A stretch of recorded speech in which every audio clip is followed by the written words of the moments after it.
was like, dog, is it too early for this? And then I was like, nah, it's not too early for this.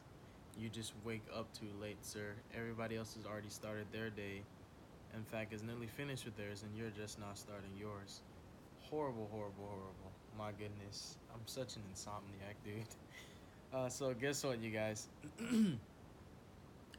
Yu-Gi-Oh is progressing. All right. I really, I feel so strongly that the game is it's so amazing right now, and since its initial inception, Yu-Gi-Oh's only gotten better. I know that ban list happens. I know that decks come out that tend to cause people to hate the game. There are certain mechanics that were integrated into the game of Yu-Gi-Oh that cause people to leave. You know, like XYZ, and people are like, "There's no levels. Get out of here! I don't want to play anymore." And pendulums cause people to rage quit. It's like, you could just summon 5 monsters for free. Get out of here, and stuff happens like that, But Yu-Gi-Oh is progressing on a whole different level. There have been so many waves of support that indirectly makes a lot of decks better. There are so many examples I could put out there, but I think we can all agree that Yu-Gi-Oh's just gotten a lot more fun and it's gotten way better. And yeah, I know everybody has their opinions. Some people might not like Yu-Gi-Oh, and I'm really not trying to step on nobody's toes or anything like that. So I'm not here to argue with anybody. Actually, I just really wanted to share how I feel about the game, and I feel very strongly and passionately that Yu-Gi-Oh, it's actually really fun, and it's gotten so much better, you guys. It really has. Like, oh my gosh, it's crazy how much like decks in general have gotten better because there's so many generic cards that have came out recently and in the past. I think in the past 3 years, Konami has done such a great job at making the game a lot more fun and expanding the horizons of different decks, creating so many more opportunities for decks to be more flexible. I mean, there are cards that are meant to be for one thing that end up touching and affecting a lot of different decks and making them all better. I mean, it's crazy. I mean, you think of cards like Solemn Strike, like Pot of Desires, cards like those, and Ash Blossom and Joyous Spring, and Ghost Bell and Haunted Mansion. Cards like those are game changing, and they're generic in the sense that any deck can play them, so it's not like it's unfair. I mean, we know that stuff costs money. I mean, it's Yu-Gi-Oh! It costs money. That's just how it is, and there's never gonna be a budget alternative for everything. That's just how unfortunate it is. Just like if I was to say, what's a budget alternative for me paying my rent? Like if you want something or need something, you're probably gonna have to pay for it, and that's just the bottom line. So like as far as how much it costs, yeah, I understand that cards cost a lot of money sometimes, but Yu-Gi-Oh is amazing, you guys. It really has. I mean, like, one cool example I could say is like Mermels. Mermels got a lot better over the years. They just continue to get better. I mean, it's not just about Sega's Light. It's like so many cards came out to make Mermels better indirectly. And then you think of the synergy that Nightmares have with that deck. I mean, Nightmare Mermaid. Mermaid indirectly gave Mermels another way to trigger their Dragoons. That's just weird. That's just one cool example. I mean, decks like Fairy decks have gotten so much better. They've gotten a lot of support. Celestial Observatory indirectly was a way to make Herald of Perfection better. Extra Foolish Burial, that's a whole nother. Foolish Extra Burial is like a whole nother preparation of rites for the deck. That just made any ritual deck better. It's like all these cards come out that are not intended for specific archetypes, but it's like a lot of archetypes benefit from the cards existing in the pool. If that makes sense. I mean, like, it's so crazy how many things and how many variables and how many minuscule factors actually changed to make decks better, to make decks more powerful. If you guys can even sit here in the comments and think of how many decks have gotten better over time, because of this indirect support that wasn't necessarily for them, but it's just like it helps all the decks. I mean, it just helps every deck. It's so crazy. It's like, Konami's releasing more generic draw power, but just outside of draw power, like, there's a lot of engines. There's a lot of engines you can play. Now think of the Winwitch engine. The Winwitch engine is still possible to be integrated in a lot of different decks, which most people don't tweak around with. I mean, think of the Invoked engine. You know, what's another cool engine? I mean, think of recent stuff like the Prank Kids engine, like the Thunder Dragon engine. I mean, there's so many new ways that you can play decks. There's so many different ways that you can exploit. It's crazy. I mean, there's so much room for creativity and flexibility. It's actually insane. I'm still baffled to this day at how many people net deck and copy paste other people's decks when there are so many cards that exist in this game. I mean, if you just research it, there are so many new cards and old cards that exist in the game. I mean, there's stuff that has made decks better with like Trap Trick. Trap Trick's made Paleozoics better and Altergeist better if Altergeist really want to go that route. And that's not intended for Paleozoics. It's for any deck, you know. And it's crazy. Like, I mean, I can sit here and talk about all the cards that have synergy with other decks, but this video is not about how one card that came out for one specific thing ended up being good for nearly a lot, you know, most of the decks in the playing field. But in general, I just mean Yu-Gi-Oh's gotten so much better. It's so much more fun. Yeah, it's more fast paced, but it's like the cards that Konami creates are meant for everybody. It's not like you have to only play one deck or you have to play your deck a certain way. That's why I really am so firm against net decking. It's like net decking almost goes against my religion. That's how serious I am like about net decking. Like, I just feel that it's not, for me, it's not very healthy, and it takes away one of the coolest and most amazing things that I love about Yu-Gi-Oh is the room for creativity, the room for innovation. The fact that there are so many cards out there that exist and more cards continue to be released that make a lot of decks better. There's no reason for you to copy somebody's list. You can create your own refined way. And for me, when you're trying to be spicy or succeeding, you don't have to go so far as to take the deck out of its element or out of its natural playing field, but you can actually play a lot of cards that actually have cohesive synergy with the deck, that have a great collaborative element that allows for the deck to still function the way that it does, but actually improves on it. I mean, think of like the Sky Striker engine, you know, like that's just an engine. To me, some decks that seem like decks to other people, I look at them as engines. Um, think about how the game changed with Zodiacs. I know a lot of people hated Zodiacs, but even to this day, the Zodiac, just in general, like Zodiac Barrage still being at 3, gives a zoo the chance to still be an engine. Even if you just want to play a rank 4 spam deck, that's totally fine. I mean, the game just in general has gotten so much better. Link format didn't kill a lot of decks that most people think it did, and Konami's done a great job at releasing generic Link monsters for every single attribute, meaning that there is no deck that does not have access to a generic Link 2 that has the down pointing arrows that is necessary for you to do what you need to do and keep it pushing. And I mean, it's like some decks have even gotten better, like because of newer cards. Like Paleozoics are insane because of Miss Starboy now. Well, they're more insane because they have Miss Starboy. They're actually better under Master Rule 4 than they are before. It's crazy. Like, Link format has done justice for a lot of decks. Did you know that some decks are able to do things that they could never do before because of Link format? Like Cubics is a great example. Cubics have this 2-card combo with Summoner Monk and a spell, and their inning is so incredible. And it's because you're able to Link summon. Link summoning allowed decks to have a way to get monsters to be sent from the field to the grave without having a tuner or a non-tuner, and without having a ritual spell or a fusion spell. You can literally forcefully send your monsters from the field to the grave now, just by having multiples, and sometimes by even having one. And people don't realize how many possibilities are available now, just because you can force your monsters to go to the grave without relying on your opponent. Because you could think of like stuff like Burning Abyss. Think of cards like Spiral Master Plan. Spiral Master Plan was not that great because there's no way for you to send her from the field to the grave, but now you can, because you can Link summon. I mean, Link summoning in general has really done justice for the card game as a whole, and it balanced out a lot of things. I mean, Link spamming, don't get me wrong, some people don't like it, but it's like, think of how it was before Link format. It was a little, some decks could get a little out of hand, and Link monsters are just really good in general. They're not terrible, they're not cancerous, they didn't kill the game.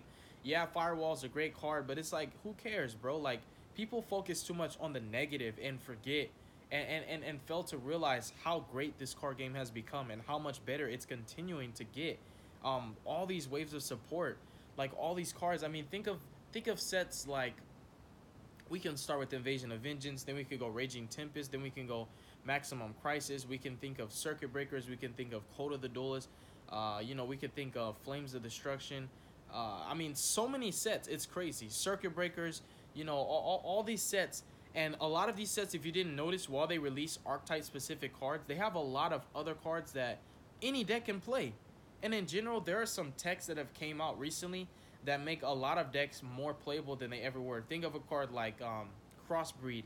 Crossbreed ended up making Manifest amazing. Now they have a way to set up turbo plays. Like, and there's so many different cards. There's so many different decks. I can't touch on every single one in this video. Otherwise, this would be like a 2 hour long video because there are literally so many cards. I mean, Call by the Grave made the game a lot more healthy because now you don't have to worry about losing so hard to hand traps. I mean, don't get me wrong. I understand Call by the Grave's at 2.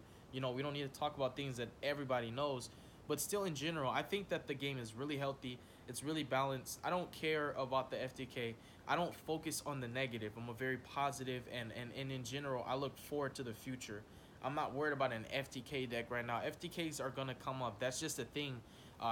Think of it as a necessary evil. FTKs are always going to exist. There's no way that Konami can stop FTKs in general because some FTKs are hand loops. To me, a hand loop is still a FTK. An FTK is basically you losing your chance to play before you ever even had a chance to play, if that makes sense. Meaning before you even start off your turn, you can't play. And even if it's decreasing your life points to 0, taking away all your cards from your hand, or basically taking away your ability to play the game of Yu-Gi-Oh! Through like floodgates and stuff like that. So that stuff is going to exist. And I know some people are super negative. A lot of Yu-Gi tubers right now are super negative, saying how bad the FTK is. It's really not that bad, you guys. There's a way to stop anything. There really is. Konami's very good at making balanced cards. Some cards may seem so absurd, but can you name one win condition that you absolutely can't stop? Like, can you think of one win condition that there's no way to interrupt it? Because think of it, if there was a win condition that could not be stopped, don't you think everybody would be playing that? If there was a way to draw all 5 pieces of Exodia every single time, guaranteed, without any way to hinder or cause turbulence for that, don't you think everybody would be playing Exodia Turbo? It's like Konami, there's a yin and yang for everything. And that's why I still think that this card game is great and it's only getting better. And Yu-Gi-Oh! In general is so amazing because it's still a balanced card game. Sometimes you have to stop focusing so much on negativity and stop complaining so much and whining about how good something is. If a deck is good, just acknowledge it for being good. But just because the deck is good, that shouldn't mean that you should just hate the card game in general and be so negative and speak so badly about the card game. It's a really good card game and it's really balanced. I don't care about what somebody would have to say about, oh, the card game's not balanced, oh, it's not fair. Yu-Gi-Oh! Is a very fair card game. It is very balanced. And it's not dice roll format. It's nothing like that, you guys. Like, it's so much more than that. And there is a counter to every single card. There is no such thing as an unstoppable card in Yu-Gi-Oh! Even a card like Great Magnus. This man is a 3600 beater. He's unaffected by all card effects. There's a kaiju for that. There are certain monsters that say that they are unaffected by card effects and they can't be destroyed by battle. There's a kaiju for that.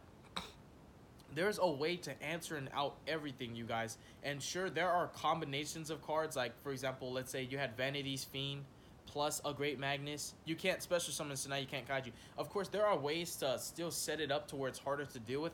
But Konami creates counters to everything.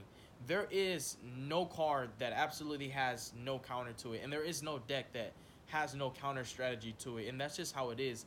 And while some people might have conflicting opinions, while maybe some people might be more negative than positive, maybe some people are upset and hate the card game, and some people might get their feelings hurt, in general, that's not going to change my mind or take away how I feel about the card game, because me personally, bro, I love this card game, and it's really fun. It's really awesome.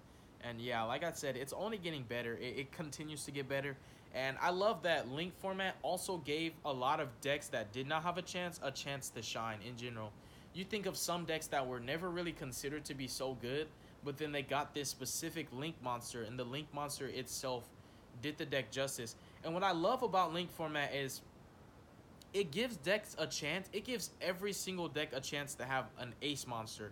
That's what's really cool. Because if you think of it, not every deck is able to XYZ summon. Some decks can't synchro summon. Some decks can't fusion. Not every deck can ritual. And if it's not a pendulum archetype, they can't pendulum summon. And not every deck can tribute summon. But one thing that every single deck can do is get more than one monster on the field, right? I mean, let's be honest. It doesn't matter how slow your deck is. It is not impossible for any deck to get more than one monster on the field. And for me, that's what Link format did so much justice in general for the card game. because it gave every deck the ability to have a basic ace monster, and it's even if it's just a generic Link 2 or a Link 1. The fact is, Konami creates the Link monster for the archetype, knowing how easy it is for it to go into it or how difficult it would be to go into it. So they purposely made Link 2s, which is basic, for a lot of decks to be able to go into. And I like that because it gave a lot of decks basically a chance, to shine. It gave them a chance to be better and to do better in the card game in general. And I really, like I said, I really do love this card game, and I'm very happy. I have no complaints about Yu-Gi-Oh. FTKs don't bother me. Unstoppable boss monsters like Masterpiece really don't bother me.